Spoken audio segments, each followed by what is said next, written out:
अरे तू तो अपना है ना मेरा, दामाद है तू मेरा। और तेरे पे भरोसा करके अपनी सोने की सारी गिनियां मैंने तेरे को दे दी थी, जिससे कितना बड़ा बिजनेस एम्पायर खड़ा कर दिया था।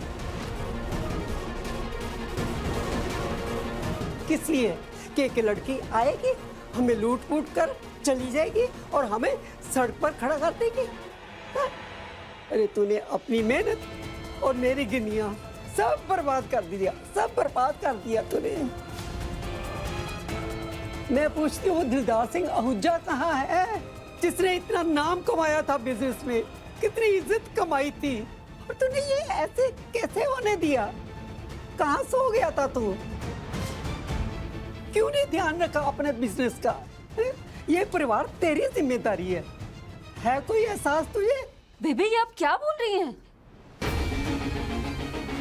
ये दिलदार सर कुछ कह नहीं रहे, इसका मतलब ये नहीं कि गलती इनकी है। ये सारे सवाल आपको दिलदार सर से नहीं, मैम से पूछनी चाहिए। अगर सर ने आपकी सारी गिनियां पानी में बहा दी होती तो मैं समझती कि बर्बाद कर दिए। इन्होंने तो इतना बड़ा बिजनेस एम्पायर खड़ा किया उससे, फिर आप कैसे कह सकती हैं कि इनकी गलती है? अब समझ गई मैं। ऐसी तारीफें करके ही तूने दिलदार जी को अपनी तरफ कर लिया है ना? अब आप कुछ नहीं बोलेंगे? ये लड़की मुझे और बेबे को सुनाए जा रही है, कुछ नहीं बोलेंगे आप? हाँ, ये तो आपकी लाडली बहू है।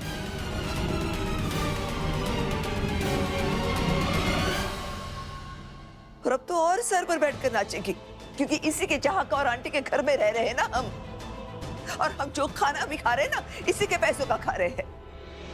अब तो इंसल्ट पे इंसल्ट किए जाएगी। ये इंसल्ट आपकी नहीं हुई है मैम, सर की हुई है, और ये मैं बर्दाश्त नहीं करूंगी। तू होती कौन है मेरे और दिलदार जी के बीच बात करने वाली? ये मेरे पति है, मेरे पिता समान है।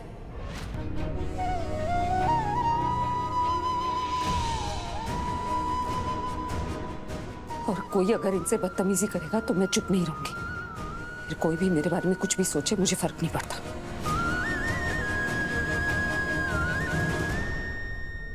बेबे चलिए यहां से आओ।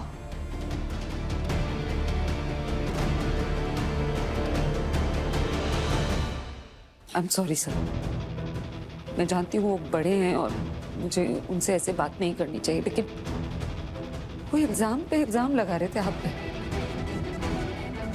आप ऑलरेडी इतने परेशान हो। बेटा आई एम सॉरी, आपका पहला करवा चौथ है और मैं अपनी बहू को आशीर्वाद के सिवा और कोई गिफ्ट नहीं दे पा रहा। मुझे उसके अलावा कुछ भी नहीं चाहिए।